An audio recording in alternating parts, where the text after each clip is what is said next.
Hi, everyone. Welcome back to Reflect Forward. I'm your host, Carrie Siggins. I'm so glad you're here with me today. Oh boy, this interview I've got in store for you is so fantastic. I interviewed Maulik Parekh, who wrote a book called Futureproof Your Career and Company. And we have the most brilliant conversation on how leaders and companies are going to need to address the dramatic change that AI is going to create in our future. I have so much fun talking to him about future proofing, about upskilling employees, about thinking about developing skills that intersect your passion and your purpose and skills of the future. It is truly a remarkable interview.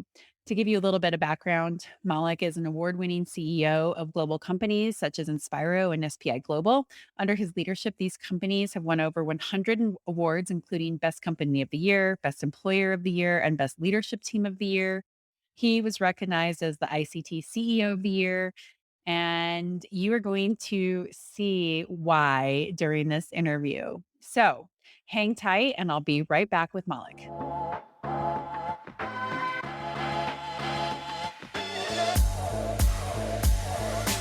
All right. Welcome back, everyone. I am with my guest today, Maulik Parekh. Malik, thank you so much for joining me on the show today. Hey, Carrie, thank you so much for having me. It's such an honor. All right, let's jump into this interview. I'm very excited to talk about your book and disruption and all of the interesting thoughts that you have on this. So, I'd like to start off with you telling us about your passion of inspiring and preparing leaders for the disruptive decade ahead. How did you develop this passion? Until very recently, until March of last year, Carrie, I was CEO of one of the largest business process outsourcing companies here in the Philippines. And during my last 3 years as my CEO stint, I started noticing three different trends that were really gaining speed and momentum and strength. And I'm talking about artificial intelligence. I started seeing it infiltrating through our workflow, our processes, our jobs. I started noticing that digital natives were storming the workplace in large numbers. In fact, almost 95% of the people that we hired in the last 3 years were either Gen Zers or millennials. And the third thing I noticed was that we were starting to compete with people's desire to be an entrepreneur. So suddenly we were dealing with people who were freelancers and they wanted to become their own bosses. They wanted to become their own masters of the destinies. And so suddenly we were not just competing with other employers in the neighborhood, but we were also competing with people wanting to be their own bosses, right? So those are the three trends that I started noticing. And when I was the CEO, I didn't really think that I'm going to end up writing a book. But when I left the company and we were stuck with a pandemic and I didn't have anywhere to go and do anything else, I thought I might as well do some little bit research and see where it leads me. And when I started doing research, I realized that these are really, really powerful forces. And while we are all very busy with the pandemic right now, and we are not looking beyond the pandemic, we are not looking at the horizon to see what is next that's coming our way. I thought it'd be nice to write a book that would bring people out of that urgent and important quadrant and put them into not urgent but important quadrant, which is what I consider as the magic quadrant. I love that story because I think so many people were looking at the pandemic going like, what does this mean? How do I shift things? I'm really happy that you wrote a pandemic book. I have a pandemic book myself. And I do think that you're addressing really important topics. And so, how do you feel that this next decade is really going to shape up? And is it going to be the most disruptive time period of our lives? Yeah, I think so. And that has been true for any decade actually. If you look back, every decade gets increasingly more disruptive, right? Just because the speed with which change is changing is just accelerating quite a bit. So the three reasons why I think it's going to be probably the most disruptive decade of our time is because artificial intelligence is about to really have a major impact on the types of jobs and the number of jobs that we do today. So if you look at, for example, a study done by McKinsey, they figured out that some up to 375 million jobs are at risk because of automation and artificial intelligence over the next decade.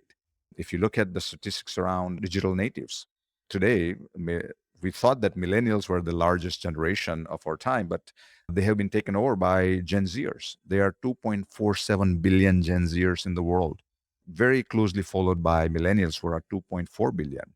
And if you look at what their impact will be in the workplace, by end of this decade, by 2030, two-thirds of the global workforce will be made up of digital natives.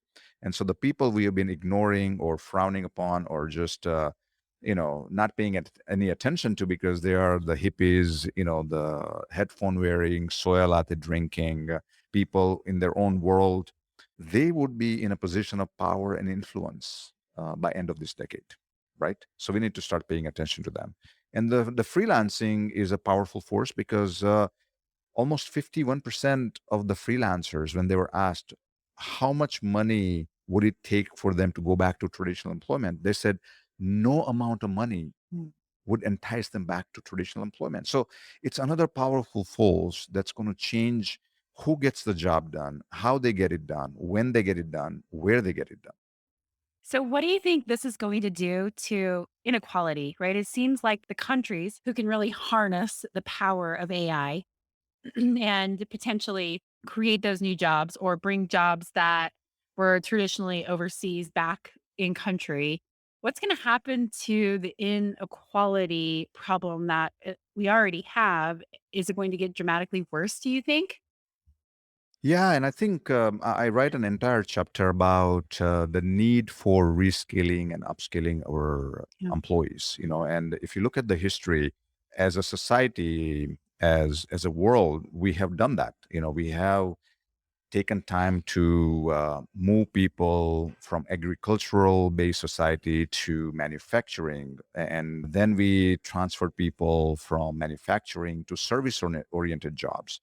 But if you look back at the history, it took us sometimes decades to move Yeah. people from agriculture jobs to manufacturing jobs, and from manufacturing to service jobs.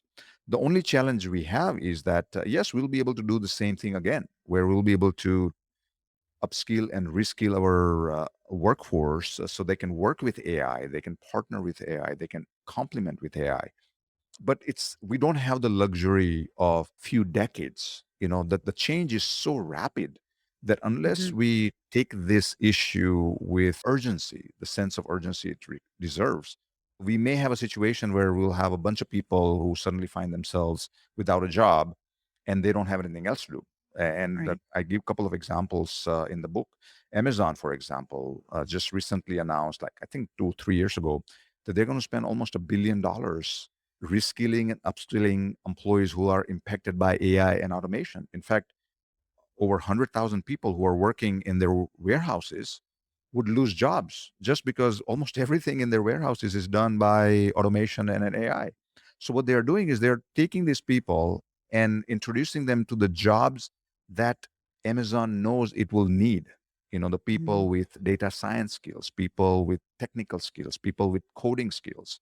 And even if you are not a coder, if you have the inclination towards digital creativity, then they are able to change those requirements for the people and put them through that upskilling and reskilling program. AT&T has done the same thing. They have essentially gone from hardware centric business to software centric business. So they have taken over half of their employees who were only focused on hardware and put them through upskilling and reskilling, so they can actually do software centric work, which is where the company is going. So these are the kind of a micro level examples of what the Mhm. companies are doing. But if you take a step back and look at what the countries can do, we can learn a lot from what these companies are doing. I think of the example of the US offshoring textile manufacturing, right? When AI can make t-shirts cheaper in country than say they do in Bangladesh, like Yeah. what that happened, right? The countries who have enough money to be able to really invest in upskilling their labor and invest in AI are going to leave those countries behind who have been supporting with those manufacturing jobs that are very people centric. And so I think it's more than just a company by company issue. It really is a country by country issue, and one that I think that we as a society need to really take into consideration, with with climate change, and then with the introduction of AI, and really how that's going to dramatically change, countries are going to be forced to change, what they do, where people live, how they work, how they survive. So I think we have some very disruptive decades ahead of us as we figure out how to grapple with these challenges. You're hitting it right on the nail.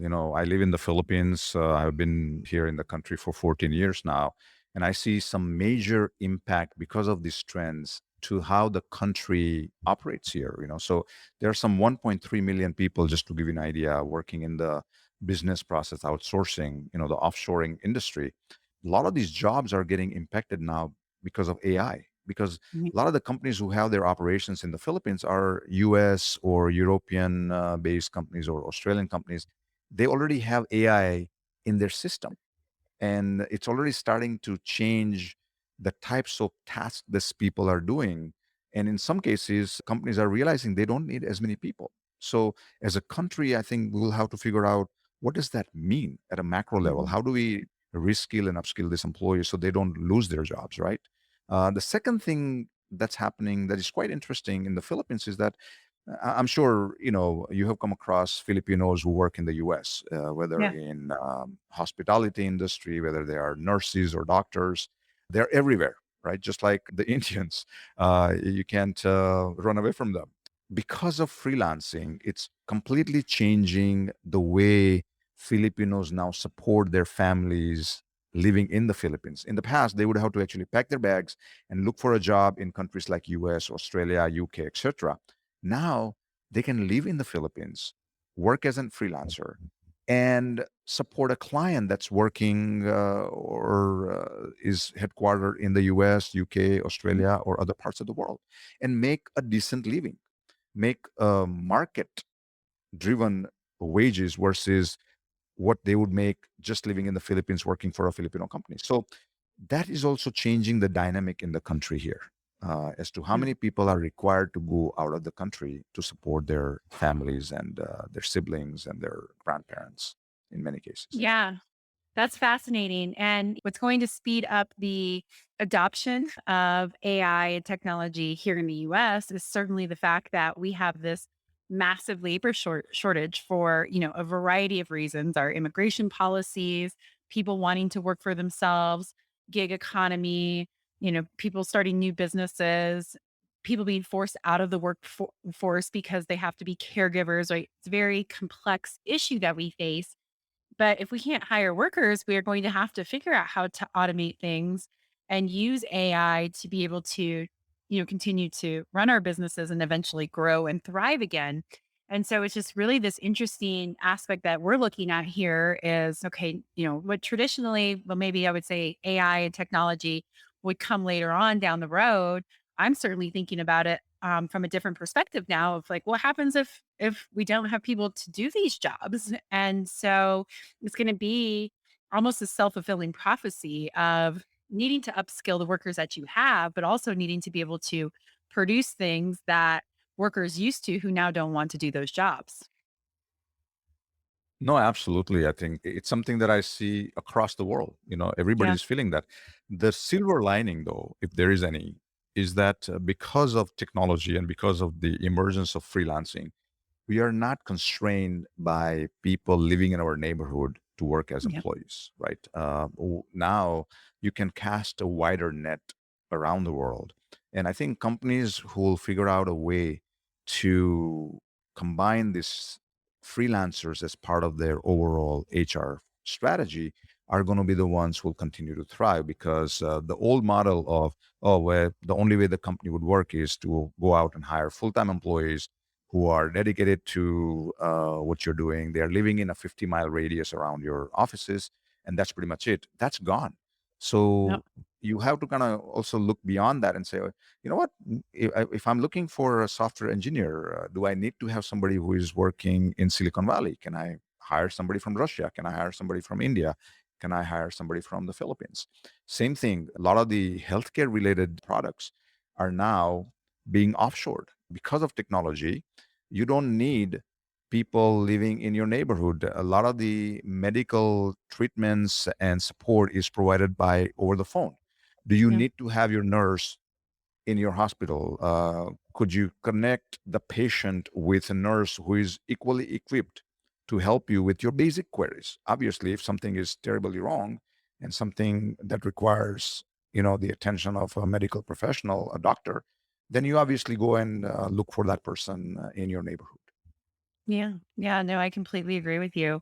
So, besides rethinking talent management, talent acquisition strategies, how else should companies adjust their strategic plans going forward? Yeah, so I think I give 5 things companies should do in my book to future-proof their companies, and I'll just highlight a couple of Yeah. them. The first Perfect. thing that is a must is that people would need to transform their business model so that they are a technology company first before being a healthcare company or before being in the food business or before being a retail company. And I give an example in the book about how Domino's Pizza, for example, has taken 8 years, even before the pandemic, to digitally transform themselves. I used to live in the US, very close to where you are, Kerry. And I remember going to Domino's Pizza quite a bit. I put on probably 20 pounds just eating their pizza all day long. But at that time, my biggest pet peeve with them was that you can only order pizza by calling their 1 800 number or their local number or by walking into their stores. Now, because of the digital transformation they've gone through, you can order their pizza 15 different ways. They have an app for it. You can just send a pizza emoji to their phone number, and within 30 minutes, they send you your favorite pizza at your home. I mean, it's unbelievable. They're also trying out delivering pizza with drone. They became the very first company to Mhm. deliver pizza by drone, doing a test in New Zealand, for example. Why is that important? Look at what happened to their financials versus what happened to the financials of Pizza Hut. Domino's Pizza had the best year in 2020 despite the pandemic. Their revenues and margins grew by double digit. In contrast, Pizza Hut filed for bankruptcy. Why? Because Pizza had not, they did not embrace the digital transformation as they done by Domino's Pizza. So one paid the price for not having digitally transformed themselves. The other one benefited from it. So if you were to ask somebody at Domino's Pizza now what business they are in, they would probably say they're a technology company now that Mhm. happens to create amazing pizza. And this applies to every single industry. So companies have to really take a step back and say, technology is no longer just a nice to have, it's a must have to make sure that they're improving the quality of the customer interaction and customer experience. They're improving the quality of their employee experience. And they are once in a while tweaking their business model. So that's the first thing companies probably should do: take a step back and look at the strategic roadmap when it comes to digital transformation. The second thing you have to do is become very innovative. And a lot of companies, when I do some consulting gigs here, when I'm doing keynote addresses with some of the corporations, in the Q&A, people always ask, so how do you instill innovation in our culture? And I said, well, I have seen companies who just take their executives on a boondoggle trip to, they will go there to Silicon Valley and spend like a week, in the board or the CEO thinks that by, taking them to Silicon Valley and have them breathe in this innovation in the air, they will come back and they will be able to do the same thing for their organizations. And that's not the case, right? Or they think that, oh, well, we are a 150-year-old company. We are very traditional in our nature. Maybe one way to become innovative is to go out and buy a startup. But what happens is, if their basic culture is not innovative, this startup will basically wither away in that organization. So those are not the ways to go about becoming innovative. What do you need to do? You have to embrace the timeless aspect of your company. And what is the timeless aspect of your company? That's the collective ingenuity and creativity of your employees. Look at the example of Netflix versus Blockbuster. Blockbuster was married to the temporary aspect of their business model, which is let's just rent DVDs and videos through our brick and mortar store. They did not change the strategy. And what happened? I mean, after being the household name in the country and one of the fastest growing companies during our recent past, they had to file for bankruptcy. Whereas Netflix kept changing their business model. In 1999, they became the first company to sell rent DVDs by mail. Then they started streaming the videos and DVDs in 2007. And then in 2013, they became the first company that was not only just doing streaming, but making their own movies. In less than 2 decades, Carrie, they went from mailing movies to making movies, Yeah. all because they were not married to the temporary. They were married to the timeless aspect of their company.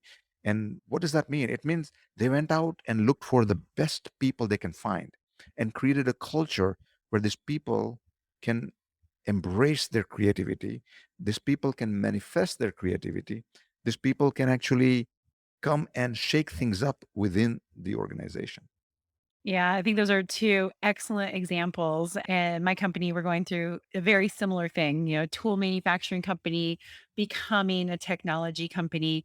And it's so interesting. We just had a company meeting yesterday, and we were showcasing our first IoT enabled product that we're launching, and all of the digital assets that go with it, and how customers are interacting through the app and through the portal where they can collect the data, and then seeing that roadmap. And I am in it every day, and then when you step back and you see, like, how much you've changed in just a short period of time, like, we are such a different company than we were 2 years ago when, we were addressing, what's gonna happen with this? What's gonna happen with the world and the pandemic and hacking and all of these different things that had happened. And so I think you're right that when you really step back after 2 decades, like, you can see, but even just after 2 years, it is amazing what a company can do if they embrace that idea of, we're going to take our core, we're going to innovate on it, we're going to keep what makes us special, and then we're going to figure out how to deliver it in a way that delights our customers and delights our employees through interaction of technology. So it really can happen, and not just the big companies like Netflix. So, I mean, they weren't big when they started this, but little tiny companies like mine can go Yeah. through it. And a lot of people go like, well, it's just overwhelming to think about making that change. How do we even get started? Yeah, no, I agree. And I think if there is any blessing in this disguise through this pandemic, is that it really forced us. Forced is the right word, actually. Yeah. It forced Yeah. us to think out of the box, to embrace digital transformation, to embrace innovation. And I've seen that in all kinds of companies, Gary, to your point. Yeah. Very small companies to medium-sized companies to large organizations went through massive transformation. And I think if there is any message that we can really carry away from this pandemic over the last 18 months, is that let's not wait for the next big shakeup in our world before it happens, like what Domino's did, right?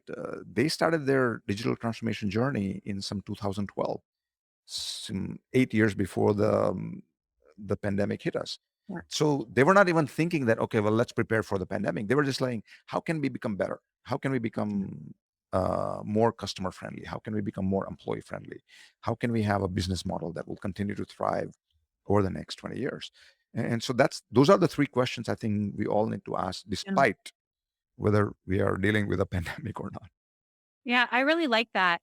When we started our transformation, it was really driven by safety, right? How do we make sure that the people who are using our products don't hurt themselves? And then, as all of this has transpired, and labor has become even bigger, a bigger issue, now we realize, like, oh, what we're creating is a product that's going to solve the labor issue, not a safety issue. And I don't think that for sure, I know when we started this journey back in 2013, it was not going like, oh, there's not going to be anybody to do this work in the future. And so it's been really interesting to see how all of a sudden you have a different view of the problem that you're trying to solve. as you Yeah. start this whole journey through digital transformation, it might look very different as you start to progress through it than the vision you had when you started out. I mean, have you experienced that too? Oh, yeah, absolutely. I mean, one of the companies that I consulted with it recently, Kerry, they have been one of the biggest event management companies here in the Philippines, and their model was very successful. I mean, all of their staff members were full time. If you wanted to set up a event, if you wanted to have a PR event, you go to them and they will take care of everything because they had hundreds of people with the right skill set on their payroll all the time. But they needed them because the business flow was that good as well. But during the pandemic, because there were no events, and most of the events started moving to digital platforms, and they were not as lucrative anymore, they came across the biggest, what I call survival question to deal with. And their question to me was, Maulik, we cannot even afford to pay the rent anymore, and we can't afford to have these traditional employees, but we don't want to let them go. And it took us almost a month back and forth and a lot of therapy sessions together to bring them to a conclusion that it's not about just what is happening because of pandemic now, but the world is never going back to what it Mm. was before the pandemic. So they would have to change their business model altogether anyway. So today, I'm so happy to report that they have become essentially a virtual company. They don't have the office space that they were paying top dollar for. All of their employees are no longer traditional full-time employees. They have 50-50 split. 50% of their employees are full-time, and then they went out and found the right partners, freelancers, who can come in when they need. So suddenly, when they were worried that whether they would survive, whether they would have the money and the wherewithal to pay for their employees, pay for the rent, they are in a very unique situation. They are thriving again. They have become now the biggest host of digital events in this part of the world. Yeah, that's a great example of how to pivot successfully. But how about all the companies who fail at digital transformation? What is the biggest mistake that you think they make? I think the biggest mistake when it comes to digital transformation, Carrie, is they think digital transformation is about technology. Mhm. So they go to this, industry events, symposiums, exhibitions, and they come across the latest buzzword out in the marketplace. They come back and say, you know what, maybe if we buy that product and stick it into our legacy system that's been there for 60 years, maybe we'll be digitally transformed. And that's kind of an upside down model. What I write in the book is that digital transformation is not about technology in the sense that technology is the end. Technology is the means to an end. So if you start your digital transformation journey with three critical goals, just ask a very simple non technology question. What is it that we can do today to make our customers' life easier? How can we create an incredible customer experience at each touch point?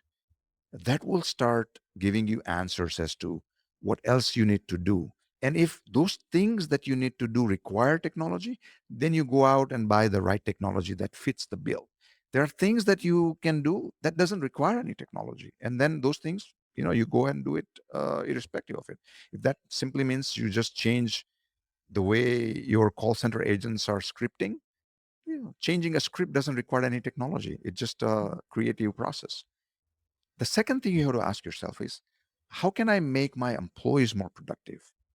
How can I make my employee experience better so that I can attract and retain the best quality of employees out there? That would start giving you answers. Oh, okay, well, if I do A, B, C, D, I can, hopefully keep them better. If there are still paper trails for the employees to file if they are looking for a vacation, then maybe that's the first thing you need to change. Is there a way to digitizing the entire process? As it's a kind of a simple example. And the third thing you have to do is you have to take a step back, and that's a strategic question. It probably for the C level and the board is, do we need to tweak our business model? Would this business model be relevant 10 years from now? Mhm. And if the answer to that question is no, then you have to ask yourself, then what is the business model? It's just the same question Domino's went through. Are we a pizza company that happens to use technology, or are we a technology company that happens to create amazing pizza? So those are the three things that can help companies become better at digitally transforming themselves. If the only thing they focus on is the technology and make it the ends versus the means, then they're going to fail at it.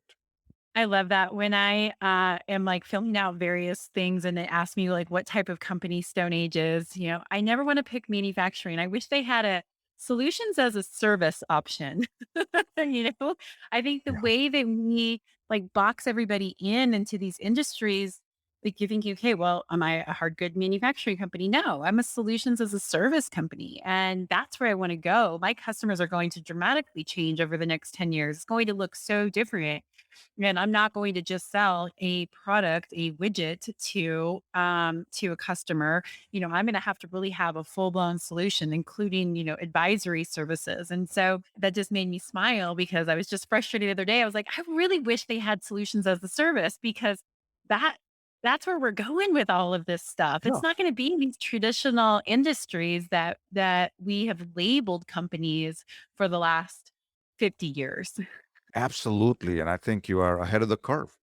Honestly, I mean, that's where the world is going. It's a completely different way of looking at running your organization versus what we have been used to.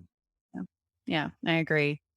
All right, I want to talk about something that we discussed in the pre-show, and we were talking about where skills and talent are at a crossroad, and people are really re-examining their lives and their work and their purpose in this view of, I have a crossroads, I have decisions to make. So can you talk a little bit about what you mean by that? Well, first of all, I mentioned that in my book that we live in the golden age of for professionals. I don't think I wanted to be alive at any time in the history other than this time, right? Because if there is a song in you, you can sing it today and get paid for it. And I have seen many examples of that. Many, baby boomers, for example, who are ending their illustrious careers, they're in their 60s now, and they know that the lifespan has gone up to 90, 100 at times. They have 30, 40 more years to go. And they don't just say, you know what, I'm done. I'm just going to play golf for the rest of my life, or bridge or poker for the rest of my life. They want to do something. So many cases where until recently they were just doing yoga, for example, as a hobby to stay fit. Some of them have turned into yoga teachers. They realize that, you know what? I don't need to do this as a hobby. I enjoy doing yoga. Why just not also share my passion with other people? Many of them were very creative, but they've been working as an accountant for the rest of their lives.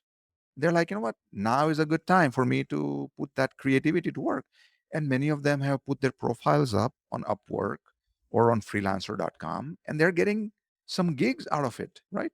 So this is the perfect time to be alive because of the technology. It allows us to be able to sing our song and not die with it, but sing our song and get paid for it. What that means for the rest of us, and especially as parent, I mean, I have two young girls, and I always think, what are the skills I want them to learn as they grow? Yeah. Back in the days when I was their age, if you ask my parents, what would you like your son to be? They would say, oh, well, he better be a doctor or engineer so we can get out of this economic crisis that we are in. Because those were the only two options you had if you were good in studies. Now, I don't want to force that on my kids.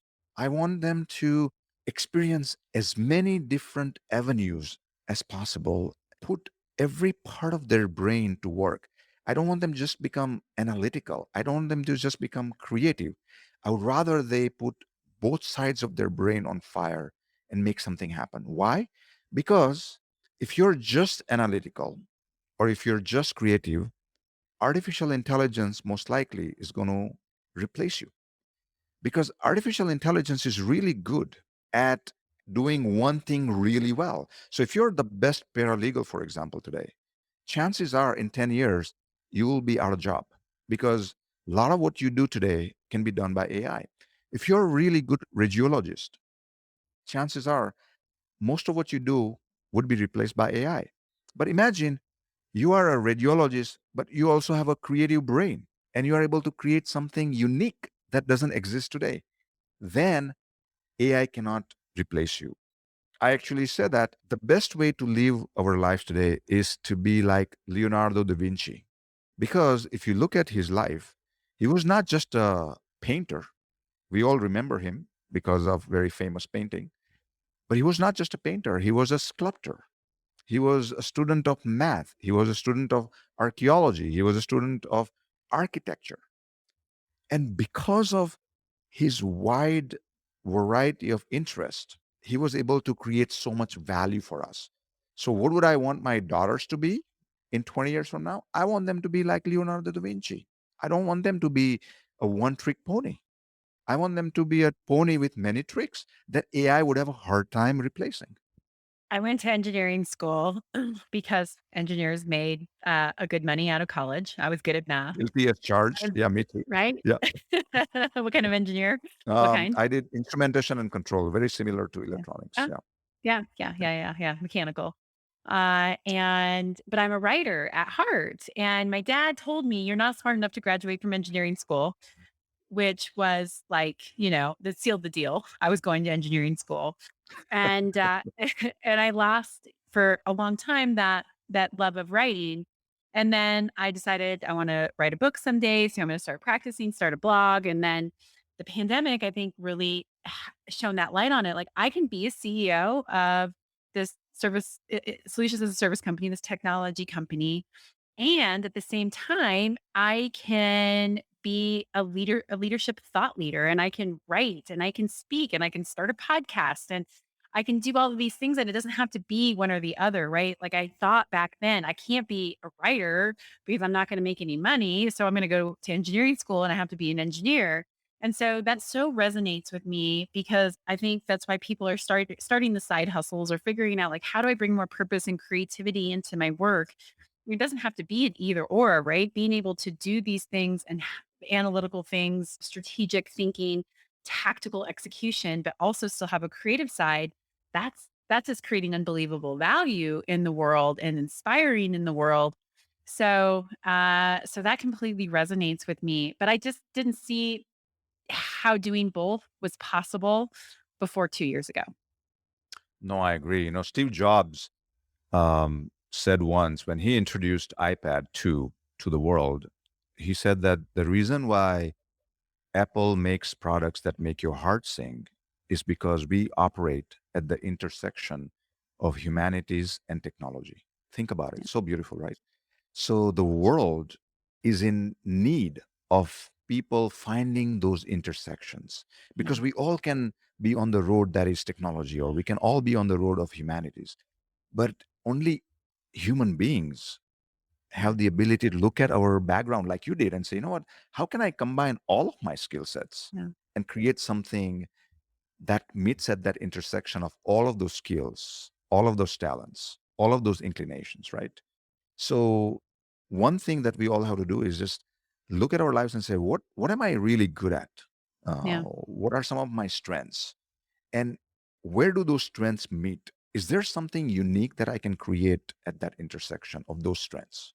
If you can create something at those intersections, chances are AI would not be able to replace you because AI doesn't know how to find intersections. It can only do one thing right. It can be the best chess player. It can be the best Go player. It can read memograms. But the AI that reads memogram cannot play chess, right? Yeah. We can.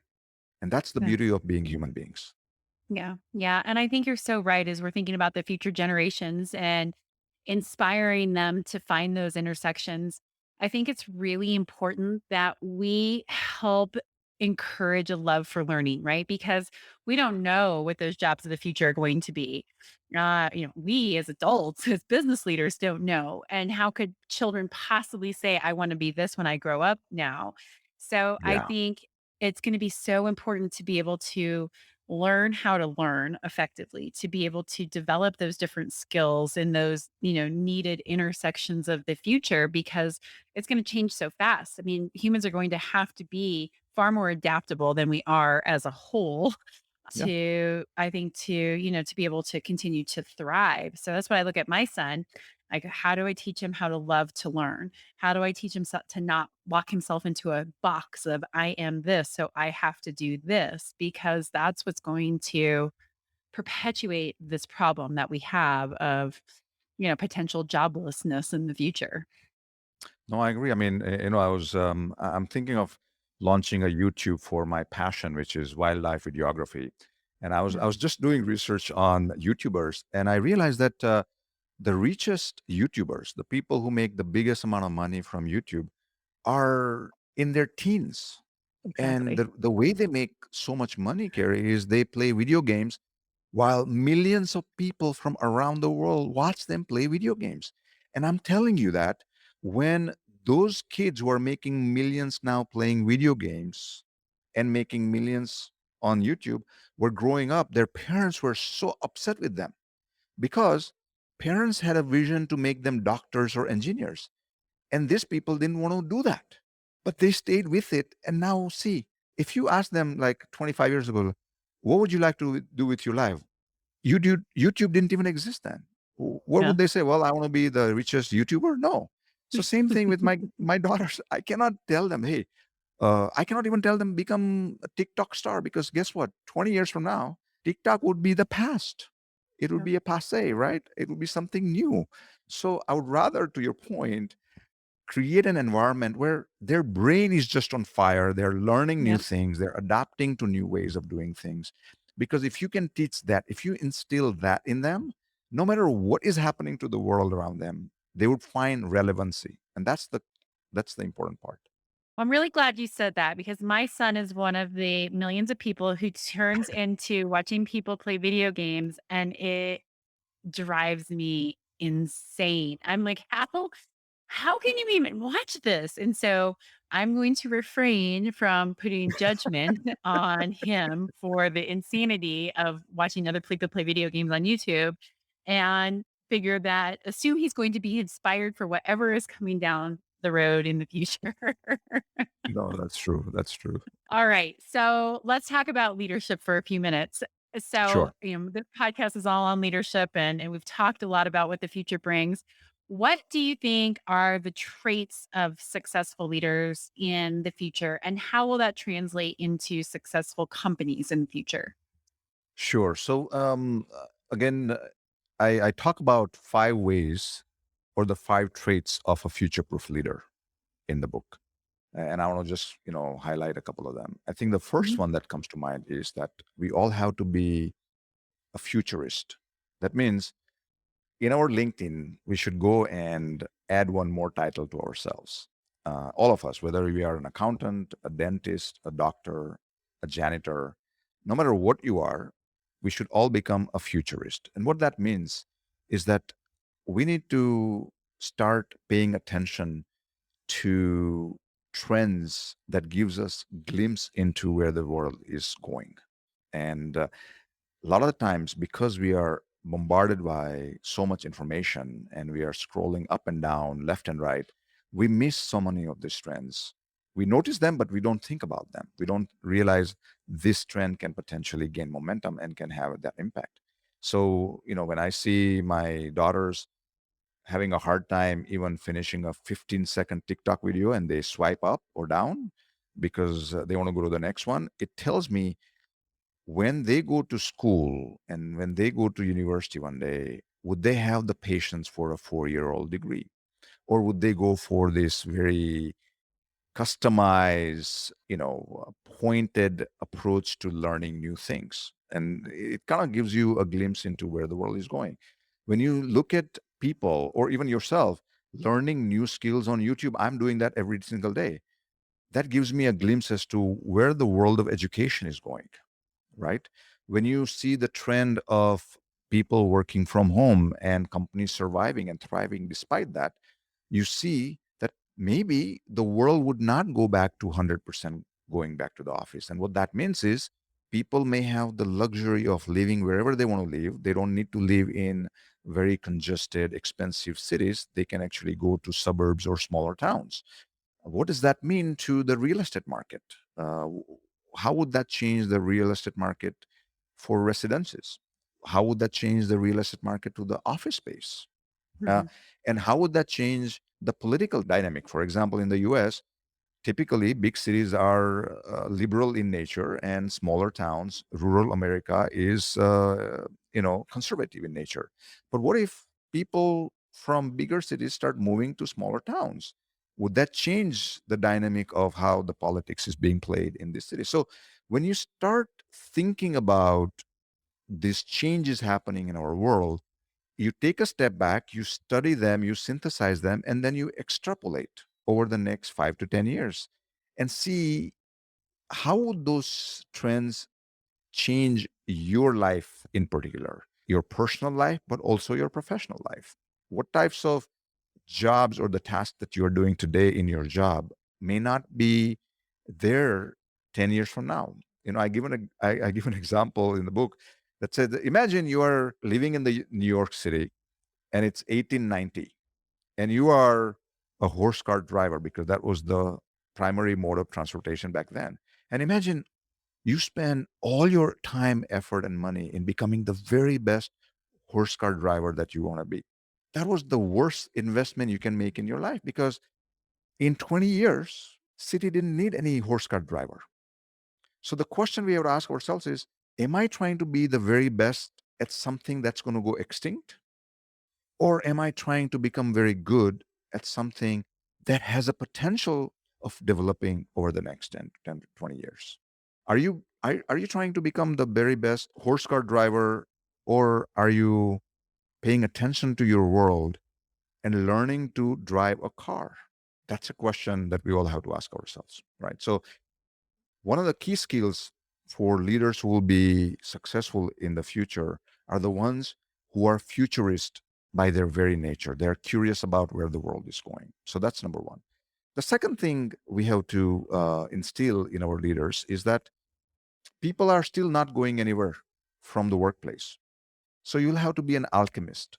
In fact, because a lot of the basic mundane tasks will be done by AI and technology, it would be up to the leaders to bring out the very best from their employees in terms of creativity.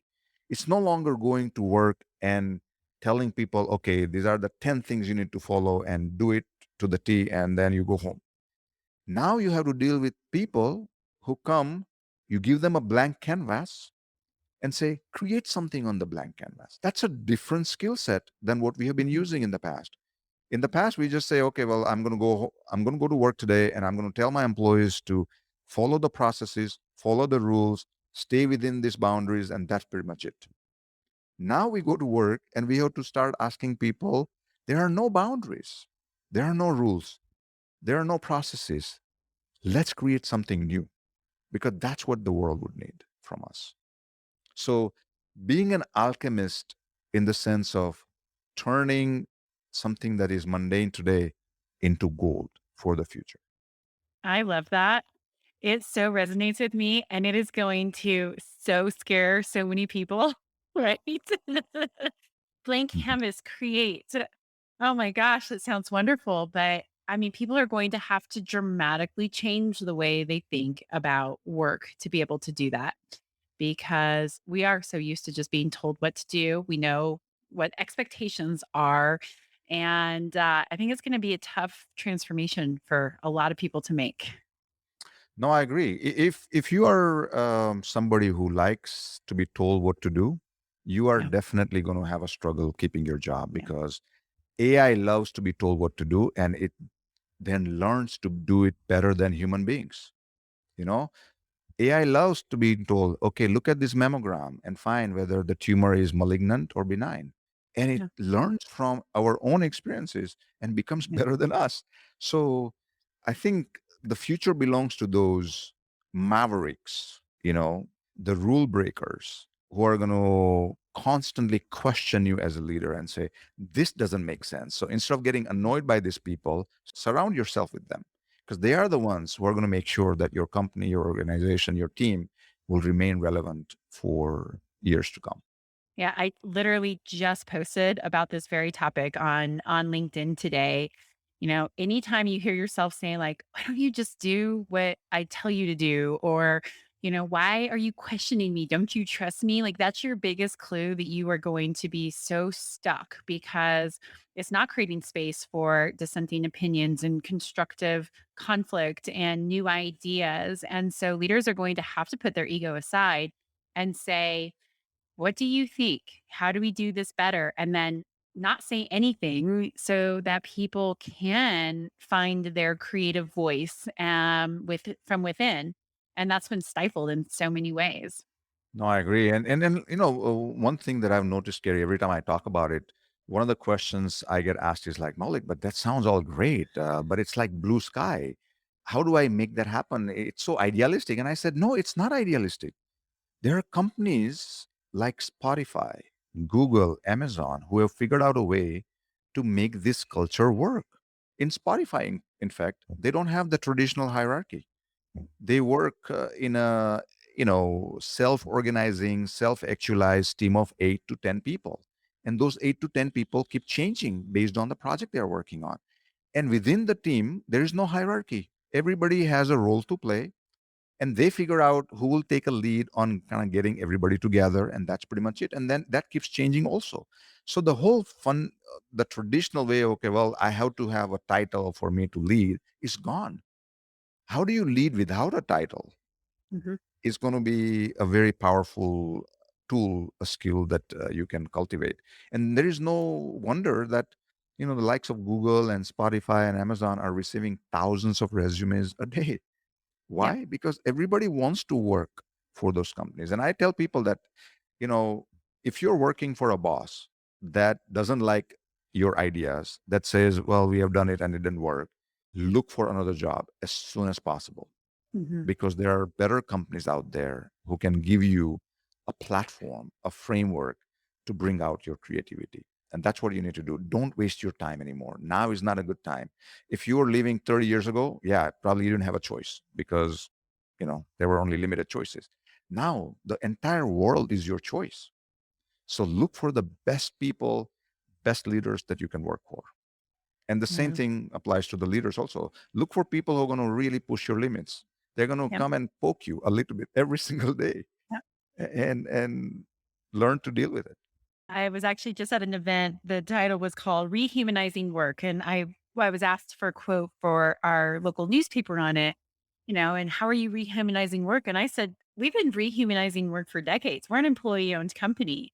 Like, we have this culture of ownership thinking and we have a culture of self leadership. Like, what self leadership means of accountability and owning your career and owning your attitude and taking care of yourself and speaking up, and it is not hard to create. I should say it's not, it can be hard when you're changing decades long of, a very ingrained toxic culture.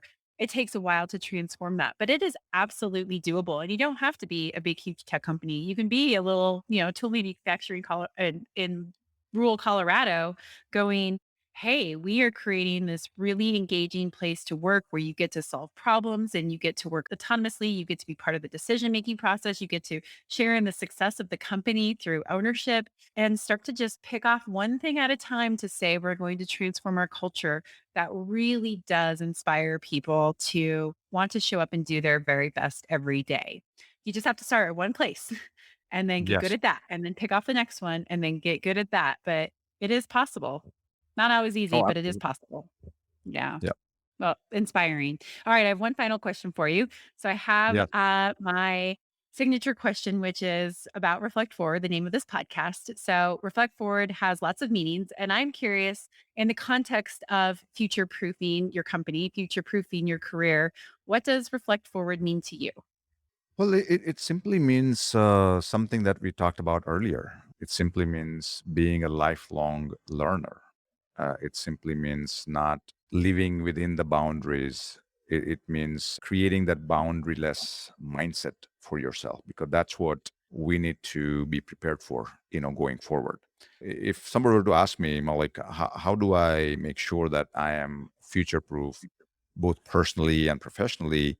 The fundamental skill that they would need is being a lifelong learner, always learning new things. Even if sometimes you don't have anything else to learn, go and find another hobby. If you are really bad at dancing, go and find a dance class around you and try your luck at it. Put yourself out of your comfort zone Mhm. so that you have those muscles of learning to deal with uncomfortable situation, because change is uncomfortable and change is already accelerating. That means over the next decade, you will be more uncomfortable than you have ever been in your past lives. And the only way you deal with that proactively is by learning to be uncomfortable on your own. Don't wait for the world to make you uncomfortable. Learn to be uncomfortable on your own. Just like, when I look at my daughter, she didn't stay on her back all night, all day long when she was born.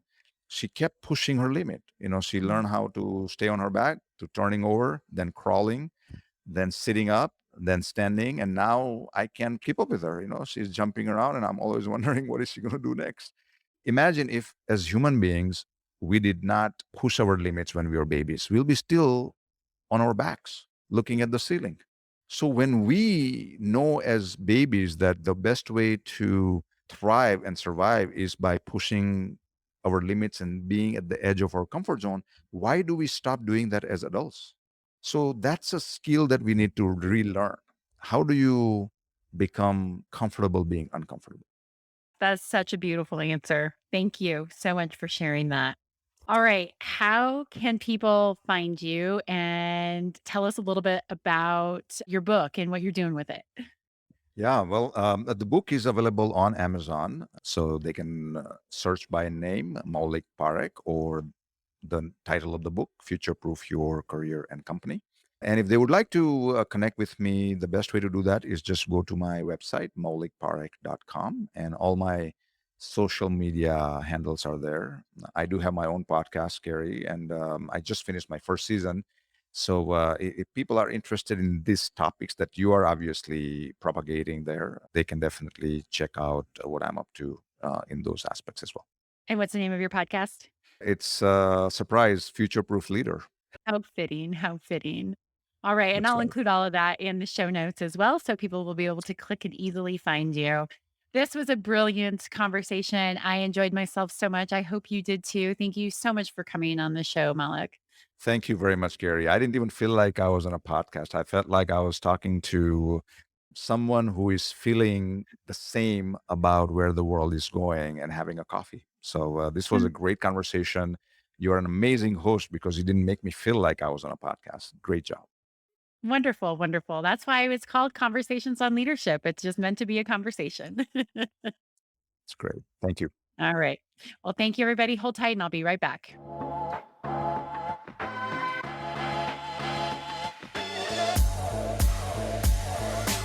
All right, everyone, I'm back. I hope you enjoyed that interview. Definitely check out his book. I haven't read it before we did this podcast, but I have ordered it because, oh, I was just so inspired by this. I'm also going to have him come on in the kitchen with Breadware, my IoT video series that I do once a month for my IoT product development company, Breadware. Anyway, so I hope you enjoyed, and I look forward to hosting you next week on Reflect Forward. Take care. If you like this podcast, please feel free to share, rate, write a review, like, subscribe. All of those things are always helpful. Thanks so much. Have a great day. We'll see you next week.